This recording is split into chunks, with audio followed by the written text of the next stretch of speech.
प्रिय संस्कृत मित्राणी, नमो नमः। मैं दीपमाला उपाध्याय आप सभी दर्शकों का स्वागत करती हूँ। आज मैं कक्षा 10वीं सेमुसी भाग 2 पाठ 3 व्यायाम सर्वदा पथ्य के हिंदी अनुवाद व अभ्यास कार्य को लेकर उपस्थित हुई हूँ। प्रस्तुत है पाठ व्यायाम सर्वदा पथ्य। व्यायाम सर्वदा पथ्य का अर्थ व व्यायाम हमेशा लाभकारी होता है। प्रस्तुत पाठ आयुर्वेद के प्रसिद्ध ग्रंथ सुश्रुत संहिता से लिया गया है। इसमें आचार्य सुश्रुत व्यायाम की परिभाषा तथा उससे उत्पन्न होने वाले लाभों के बारे में बताए हैं। प्रमुख रूप से शारीरिक सौष्ठव, कांति, स्फूर्ति, सहिष्णुता, आरोग्य इत्यादि व्यायाम के लाभ हैं। प्रस्तुत है पाठ व्यायाम सर्वदा पथ्य। पहला श्लोक है शरीरायास जननम कर्म व्यायाम संजितम तत्कृत्वा तो सुखम देहम व्यमृतनियासमन्ततः। अर्थात शरीर धन आयास जननम, इसका विच्छेद है शरीर धन आयास जननम। शरीर के परिश्रम से प्राप्त कर्म वाला ही कर्म ही व्यायाम संजितम व्यायाम नाम वाला होता है। अर्थात शारीरिक परिश्रम से जो कर्म होता है उसे ही हम व्यायाम कहते हैं। तत्कृत्वा तो सुखम देहम, तत्कृत्वा उसे करके देहम सुखम देह को शरीर को सुख प्राप्त होता है। व्यमृत नियात समन्ततः, अतः सब तरह से चारों ओर से शरीर की मालिश करनी चाहिए। अर्थ ये है कि शारीरिक परिश्रम जो होता है उसे ही हम व्यायाम कहते हैं। उसे व्यायाम को करके शरीर स्वस्थ होता है, सुख प्राप्त होता है। व्यायाम करने के बाद अपने पूरे शरीर की मालिश करनी चाहिए। यहाँ पर कुछ पर्याय शब्द है, जैसे शरीर का तनु, वपु, देह इत्यादि भी कहते हैं। दूसरा श्लोक शरीरोपचय कांतिर्गात्राणां सुविभक्तता दीप्ताग्नित्व अनालस्यम स्थिरत्वं लाघवं मृजा। का शरीरोपचय, शरीर धन उपचय, शरीर की अभिवृद्धि, शरीर की वृद्धि। कांतिर्गात्राणाम, गात्राणाम अर्थात शरीर की चमक, सुंदरता। सुविभक्तता, शारीरिक सौंदर्य, सुडौल। दीप्ताग्नि, दीप्त अग्नि अर्थात जठराग्नि, जठराग्नि का अर्थ हुआ भूख का लगना। अनालस्यम, आलस्य रहित हो जाना, आलस्य की समाप्ति। स्थिरत्वम, स्थिरता। लाघवम, हल्कापन। मृजा अर्थात शारीरिक स्वच्छता। अर्थ क्या हुआ?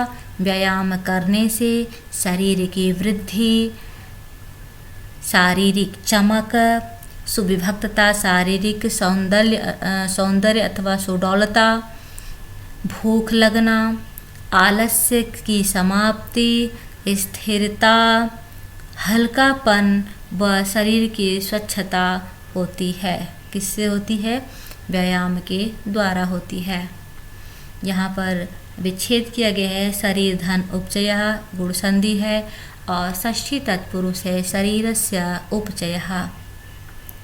सुविभक्तता में तल प्रत्यय लगा हुआ है, स्थिरत्व में त्व प्रत्यय, दीप्तोग्नित्व में त्व प्रत्यय और मृजा में टा प्रत्यय है।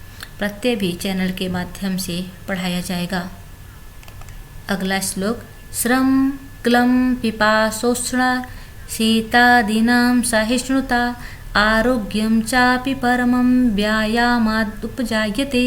श्रम अर्थात परिश्रम, क्लम थकान, पिपासा प्यास, उष्ण गर्मी, शीतादीनां शीत ठंड, सहिष्णुता सहनशीलता, आरोग्यम स्वास्थ्य अर्थात शारीरिक परिश्रम, थकान, प्यास, गर्मी, ठंड की सहनशीलता और उत्तम स्वास्थ्य भी व्यायामात उपजायते, व्यायाम से ही उत्पन्न होता है।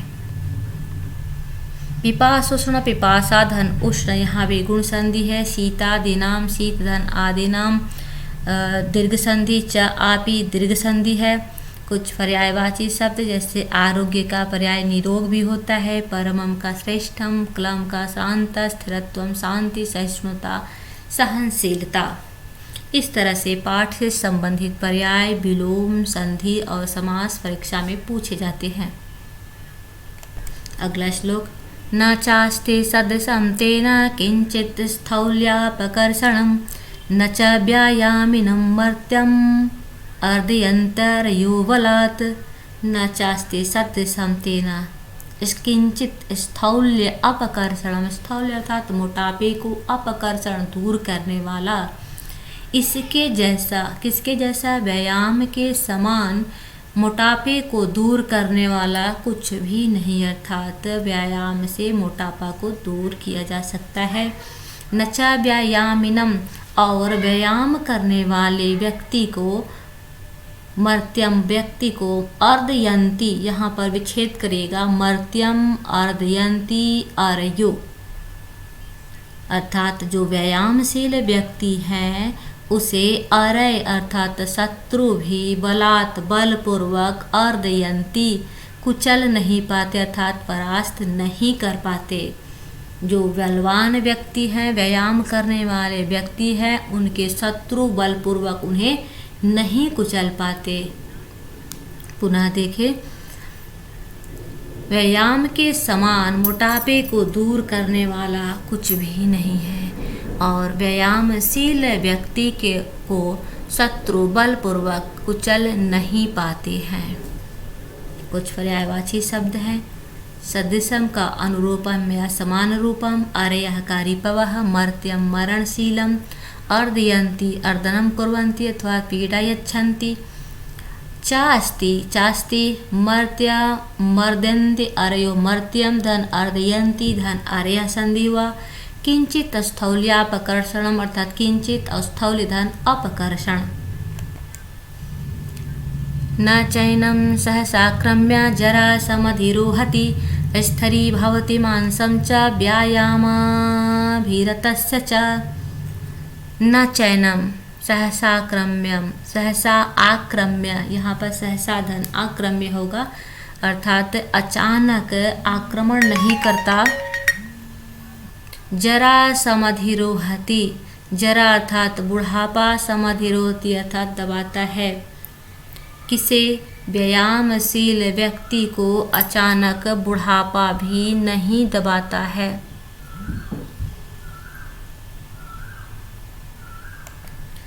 स्थिरी भवति मांसं च व्यायामाभिरतस्य च, व्यायामाभिरतस्य च, व्यायाम में अभिरत, व्यायाम में लगे रहने वाले व्यक्ति का मांस भी स्थिरी भवति स्थिर हो जाता है, ठोस हो जाता है, मांसल सौंदर्य हो जाता है उसका।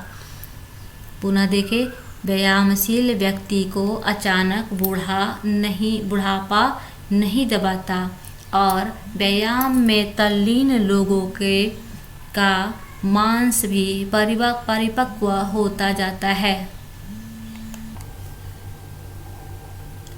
व्याकरणिक शब्दों को देख लेते हैं। च धन एनम चैनम, व्यायामाभिरतस्य व्यायाम धन अभिरतस्य, सहसा क्रम्य सहसा धन आक्रम्य। विपर्य पद होगा, जरा का यौवन, अधिरोहति का अवरोहति और स्थिर का अस्थिर। छठा श्लोक, व्यायामस्वेन गात्रस्य पदाभ्यामवर्तितस्य च,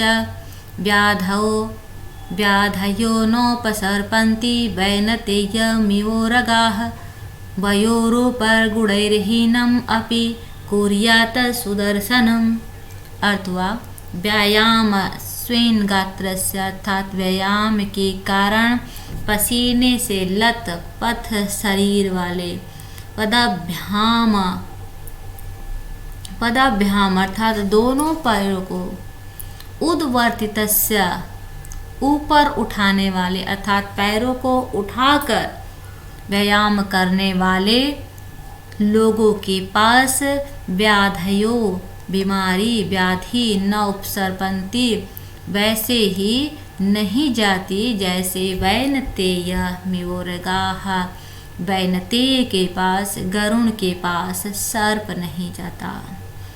वयोरूप गुणैर्हीनम अपि वय उम्र आयु रूप गुण से हीन होने पर भी अर्थात वय रूप गुण और हीन से रहित होते हुए भी कुर्यात सुदर्शनम वह व्यक्ति सुंदर दिखाई देता है। अर्थात जो व्यायाम करने वाला व्यक्ति है वह उम्र रूप गुण से हीन होते हुए भी सुंदर दिखाई देता है। उसका शारीरिक सौंदर्य बहुत ही सुंदर होता है। व्यायाम कुर्वतो नित्यं विरुद्धम अपि भोजनम विदग्धम अविदग्धम वा निर्दोष परिपच्यते। व्यायाम कुर्वतो नित्यम नित्यम प्रतिदिन व्यायाम करते हुए व्यक्ति का विरुद्धम अपि भोजनम विरुद्ध भोजन भी अनुपयोगी भोजन भी विदग्धम अविदग्धम वा पका हुआ अथवा न पका हुआ भोजन भी निर्दोषम परिपच्यते बिना कष्ट के पच जाता है। अर्थात जो व्यक्ति प्रतिदिन व्यायाम करता है उसका पाचन शक्ति बहुत ही मजबूत होता है जिससे कि वह भली प्रकार से पका हुआ या न पका हुआ अनुपयोगी वस्तु भी भोज्य पदार्थ भी भली प्रकार से पच जाता है। पर्यायवाची शब्द नित्यम का प्रतिदिनम परिपच्यते अर्थात जीर्यते विरुद्धम अनुप्रयुक्तम विदग्धम सपक्वम वसंति विच्छेद विदग्धम अविदग्धम विदग्धम धन अविदग्ध विरुद्धम अपि विरुद्ध धन अपि। व्यायामो हि सदा पथ्यो बलिनां स्निग्धभोजिनां स च शीते वसन्ते च तेषां पथ्यतमः स्मृतः। व्यायामो ही सदा पथ्यो व्यायाम ही निश्चय रूप से सदा हमेशा पथ्य अर्थात लाभदायक है। बलि नाम बलवानों के लिए स्निग्ध भोजनाम और जो स्निग्ध अर्थात चिकनाई से युक्त भोजन खाने वाले होते हैं। अर्थात निश्चय ही व्यायाम बलवानों के लिए व चिकनाई युक्त भोजन खाने वालों के लिए दवा है पथ्य है अर्थात लाभकारी है। सच शीते बसंते च और वह शीतकाल में वसंत काल में शीत और वसंत ऋतु में उसके लिए अतीव लाभदायक तेषाम उनके लिए किनके लिए बलिनाम और स्निग्ध भोजनाम इनके लिए पथ्यतम स्मृतः लाभदायक कहा गया। अर्थात वसंत ऋतु और शीतकाल में निश्चित रूप से व्यायाम करना चाहिए। व्यायाम बलिनाम बलवानों के लिए और स्निग्ध भोजनाम जो चिकनाई युक्त भोजन खाते हैं उनके लिए दवा है। सर्वेषु ऋतुषु अहरः इसे तोड़ के पढ़ेंगे। सर्वेषु ऋतुष्वहरः है ना।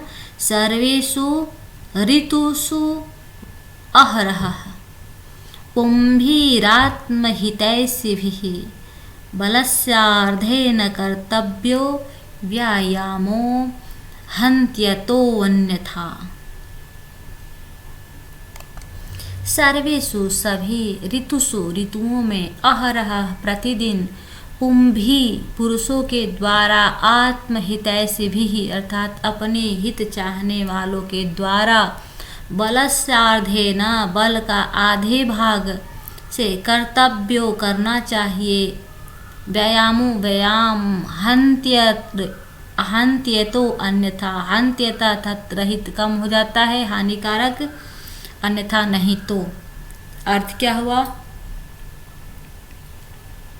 पुंभी आत्महितैषिभिः यहाँ से अर्थ शुरू करेंगे कि अपना हित चाहने वाले पुरुषों के द्वारा व्यक्ति के द्वारा स्वयं का कल्याण चाहने वाले व्यक्तियों के द्वारा सर्वेषु ऋतुषु सभी ऋतुओं में प्रतिदिन आधे बल से व्यायाम करना चाहिए। बलस्य आधेन कर्तव्यो व्यायामः, अपने बल का आधे भाग से व्यायाम करना चाहिए। अर्थात जितना हमारा शारीरिक क्षमता है उसका आधे बल से व्यायाम प्रतिदिन करना चाहिए। नहीं तो व्यायाम हानिकारक हो जाता है। अर्थात जब हम शरीर के आधे बल से व्यायाम नहीं करते तो वह व्यायाम हानिकारक हो जाता है।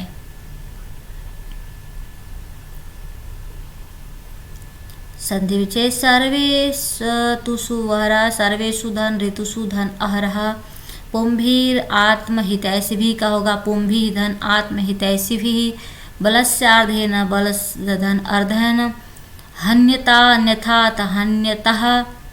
हन्त्यतः धन अन्यथा हो गया।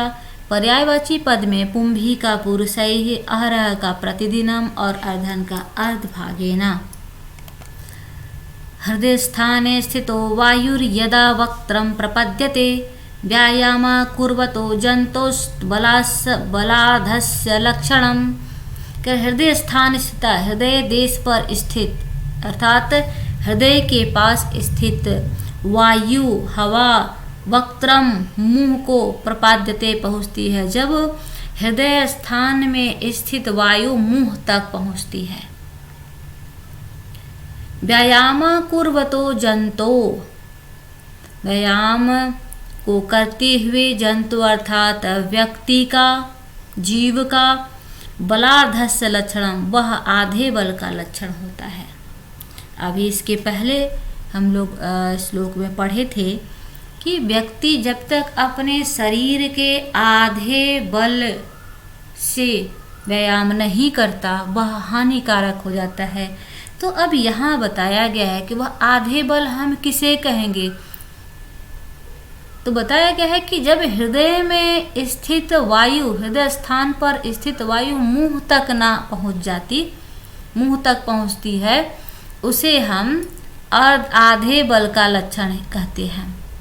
अर्थात आप देखे होंगे अगर व्यायाम करते हैं, जब थोड़ी देर व्यायाम होता है तो तेजी से मुंह से वायु निकलने लगती है, हवा निकलने लगती है, अर्थात हाँफने लगते हैं, उसे ही हम आधे बल का लक्षण कहते हैं। और जब तक हृदय स्थान से स्थित वायु मुंह तक नहीं पहुँचे उसे हम आधे बल के द्वारा आधे बल से व्यायाम नहीं कहेंगे। और जब हम आधे बल से व्यायाम नहीं करते हैं तो वह हानिकारक हो जाता है। संधि विच्छेद वायुर्यदा वायुधन यदा जंतोस्तद जंतोधन तद बलस्यार्धस्य बलधन अर्धस्य। पर्यायवाची वक्त्रम का मुखम जंतोह नरस्य वायु का पवनः। वयोबल शरीराणि देशकालासनानि च समीक्ष कुर्यात् व्यायाम अन्यथा रोगमाप्नुयात्। करें कि वयो बल आयु बल शरीराणि बल और शरीर को देश कालासनानि च देश अर्थात स्थान समय और भोजन को देखकर ही व्यायाम करना चाहिए। आयु बल शरीर देश अर्थात स्थान समय और भोजन को देखकर ही व्यायाम करना चाहिए। समीक्ष कुर्यात् व्यायाम अन्यथा रोगम आपनुयात्। अन्यथा रोग को प्राप्त हो जाएगा। कहने का अर्थ है कि जो आयु है अगर वृद्धावस्था है तो फिर हमें वृद्धावस्था के अनुसार ही व्यायाम करना चाहिए। बल जितनी शारीरिक क्षमता है शरीर देश अर्थात स्थान समय और भोजन को देखकर व्यायाम करना चाहिए। उचित समय पर उचित स्थान पर शरीर के स्थिति के अनुसार अर्थात अगर शरीर बीमार है तो व्यायाम नहीं करना चाहिए। जो व्यक्ति देखकर इन बातों का ध्यान रखकर व्यायाम नहीं करता वह रोग को प्राप्त करता है अर्थात रोगी हो जाएगा। वयो बल शरीराणी अर्थात वयः बल शरीराणी हो गया। देश काल स्नान का देश काल धन अस्नानी अस्नानी व्यायाम अन्यथा का व्यायामम धन अन्यथा। रोगम आपनुयात रोगम धन आपनुयात। पर्यायवाची शब्द वयः का आयु कालः का समय। स्नान के आहार या भोजन कहते हैं। पाठ का अभ्यास कार्य को देख लेते हैं। एक पदेन उत्तरत परम आरोग्यम कस्मात् उपजायते। तो व्यायामात व्यायाम से आरोग्य उत्पन्न होता है। कस्य मांसम स्थिरी भवति व्यायामाभिरतस्य व्यायाम में लगे हुए लोगों का मांस स्थिर होता है। सदा कः पथ्य व्यायामः कई पुंभिः सर्वेषु ऋतुषु व्यायामः कर्तव्यः आत्महितैषिभिः। व्यायामस्मिन् गात्रस्य समीपे केन उपसर्पन्ति व्याधयो। अपने नोटबुक पे इन प्रश्नों को लिख लें। अधोलिखितानां प्रश्नानां उत्तराणि संस्कृत भाषया लिखत। कीदृशं कर्म व्यायाम संजितं कथ्यते। तो शरीर आयास जननम कर्म व्यायाम संजितं कथ्यते।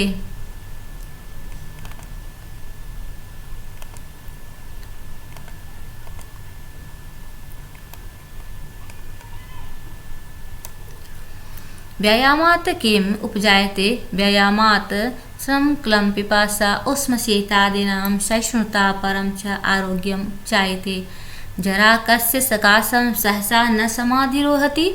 जरा व्यायामिनस्य जनस्य सकाशं सहसा न समधिगच्छति। कस्य विरुद्धमपि भोजनं परिपच्यते।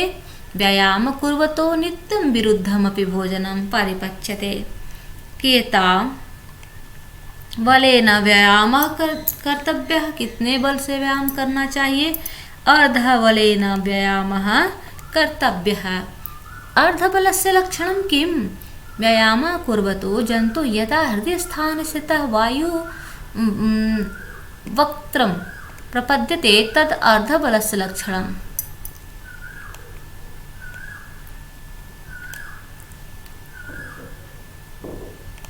यहाँ पर वस्त्रम नहीं बल्कि वक्त्रम होगा। वक्त्रम। उदाहरणम् अनुसृत्य कोष्ठक गतेषु पदेषु तृतीया विभक्तिं प्रयुज्य रिक्त स्थानानि पूरयत। तृतीया विभक्ति का प्रयोग करना है। व्यायाम हीनरपि गुण सुदर्शनम करोति। गुण का तृतीया विभक्ति गुणई हो जाएगा। बलस्याधम का हो जाएगा बलस्यार्धेन।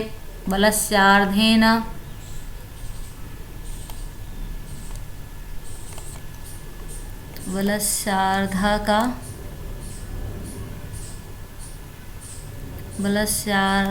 बलस्यार्धेन।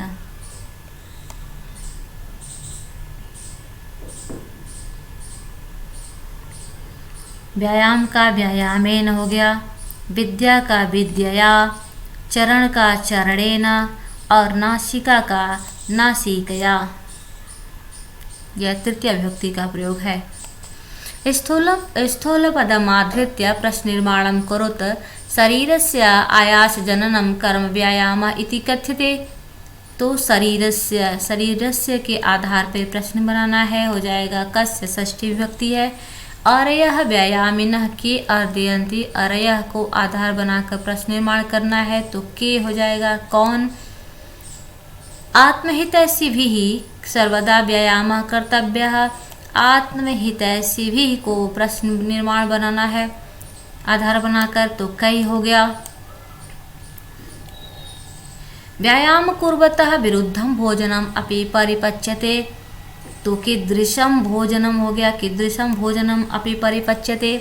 गात्राणां से विभक्तता व्यायामेन संभवति। गात्राणां को आधार बना के प्रश्न निर्माण करना है। केशाम हो गया। षष्ठ श्लोकस्य भावम् आश्रित्य रिक्तस्थानानि पूरयत। यहाँ पर गुणैरहीनम हो जाएगा, गुणैरहीनम अपि। व्यायामस्वेन गात्रस्य पदाभ्यामुवर्तितस्य च व्याधयो नोपसर्पन्ति वैनतेवं योरगा वयोरूपगुणैर्हीनम् अपि कुर्यात् सुदर्शनम्। समीपे उर्गाः एवमेव व्यायामिनः जनस्य न गच्छन्ति। तो क्या हो जाएगा, वैनतेयस्य समीपम, पहले नंबर पर वैनतेय के पास उर्गाः सर्प नहीं जाता, गच्छन्ति व्यायामिनः जनस्य समीपम व्याधयः न गच्छन्ति। उसी प्रकार से व्यायामी के पास रोग नहीं जाता। व्यायामः वयोरूपगुणहीनम अपि जनम सुदर्शनम करोति, सुंदर बना देता है। व्यायामस्य लाभाः इति विषयम् आधृत्य पंचवाक्येषु संस्कृत भाषया एकम अनुच्छेदम लिखत।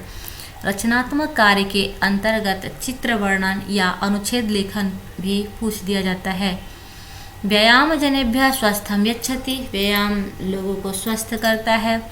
नित्यं व्यायाम कुर्वन्तः जनाः कदापि रोगिणः न भवन्ति, प्रतिदिन व्यायाम करने वाले लोग कभी रोगी नहीं होते। व्यायामेन जनैः खादितं भोजनं पूर्णरूपेण पचति, व्यायाम के द्वारा लोगों के द्वारा खाया हुआ भोजन पूर्ण रूप से पचता है। व्यायामः जनां सुदर्शनां करोति, व्यायाम लोगों को सुदर्शन अर्थात सुंदर बनाता है। जनैः यथाशक्ति एवं व्यायामः करणीयः, लोगों को अपने शक्ति के अनुसार ही व्यायाम करना चाहिए। यथा निर्देशम उत्तर तत्कृत्वा तो सुखम देहम, अत्र विशेषण पदम। तो सुखम देहम सुख विशेषण है और देहम विशेष्य पद है। व्याधयो नोपसर्पन्ति वैनतेवं योरगास्मिन् वाक्ये क्रियापदम उपसर्पन्ति।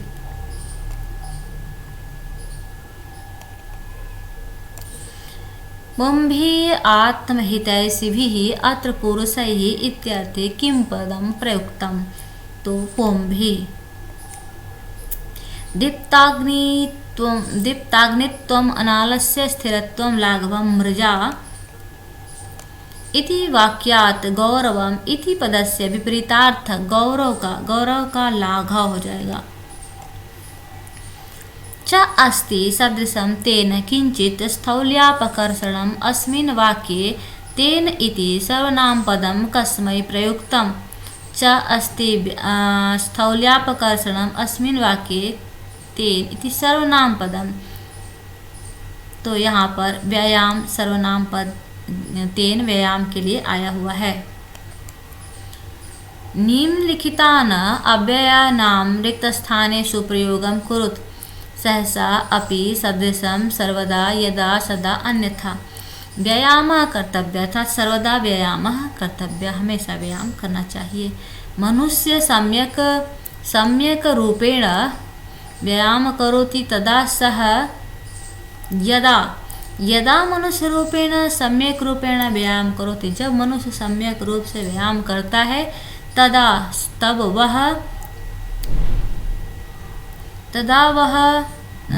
वह स्वस्थ होता है, तब सदा वह स्वस्थ रहता है। मनुष्य व्यायामेन असुंदराः अपि सुंदराः भवति, व्यायाम से जो सुंदर नहीं होते वे भी सुंदर लगते हैं। व्यायामिनः जनस्य सकाशं वार्धक्यं सहसा नयति।